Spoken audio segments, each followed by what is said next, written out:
Here you're looking at my 10-gallon tank that has African dwarf frogs, a female betta, and a mystery snail. So this tank I love so much for a lot of different reasons. And one is it's probably the one I spent the most time on preparing the different components that were going to go into it. So this is a new tank, but not a new group of species in here or a group together. Like, it's not a new community. These frogs have lived with this betta, this mystery snail, for a long time now. And what I did when I set up this new tank for them is I literally just took their filter off their old tank, brought over some of the same plants and cholla. If you kind of look down there, you can see a few cholla logs. Those belonged in the other tank. I brought those over. I just make it so there's like a little, kind of like a little hidey thing underneath. And then I bought a whole bunch of new plants. So I got a ton of anubias that I glued to a spiderwood to sort of make like a tree that they could sit in back there. So you can see some there. My lights got left on too long the one day I was gone. Surprise, surprise. And that is what happened. But anyway, we'll get past it. This is my female betta. She's doing really well. She's beautiful. Another piece of spider wood where I took my Anubias Nana, glued it all over in different places, and it's doing really well. I'm really happy with it. It's propagating like mad. I have Bacopa Monieri and Carolinia, and if you can see inside, there's actually like a tree trunk running, right here.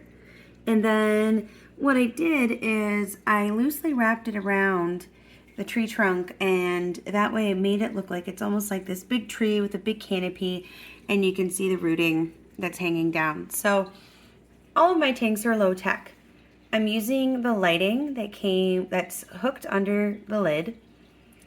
These tanks, are sand substrate on the bottom.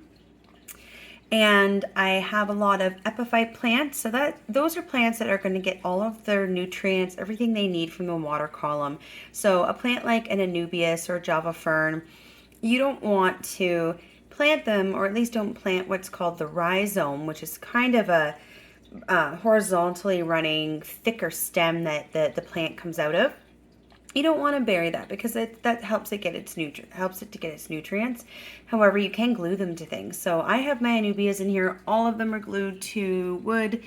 And then with Java moss, which I haven't been able to keep successfully in the past, because when I was a beginner plant keeper, I got some Christmas moss and I separated in these little pieces thinking I could stick it anywhere it was going to grow. That didn't happen. It all kind of died on me. So what I did this time is order 2 Tropica Java mosses from the Planted Aquarium Canada. That's where I get 99% of my plants. And you can see this new group of Java fern. I have that planted on glued to a rock. I just went ahead and took each pack of Java moss, glued it to this big black kind of stone thing I have, and it is growing so well. I'm so excited, you guys. It's a funny thing to get excited about, I think, but I just really like it. It's doing really well. It's keeping it all kind of in one place, and the benefit to gluing to rocks is that you can move them around if you want to change your scape up a bit. And same with these trees. So in here, there's nothing really that is planted in place except for, a little bit of Helantium or the odd Java fern. I might plant a little bit just to anchor it down, but it's all very easily movable. And that's what I like, because I like to change things up. If you're really into the hobby, you'll like to change things up. I have a catappa leaf at the back just to help with tannins. And again, my water, you'll see it all has a bit of a yellow tinge. I really like that, and my frogs are happy, my betta's happy. Betta fish love a canopy. So if you can get Bacopa, that's a really great plant to float. Hornwort, kabamba. I'm gonna mess up. I'm gonna mess that up for the rest of my life. But the frogs like to go up, and they can rest in the canopy. So can the betta fish. So I highly recommend floating plants, and these ones don't go all over the tank because of the way I took each strand and just kind of did a loose wrap around the wood that's there. So you've got this trunk back there, and then the idea is this canopy's growing out.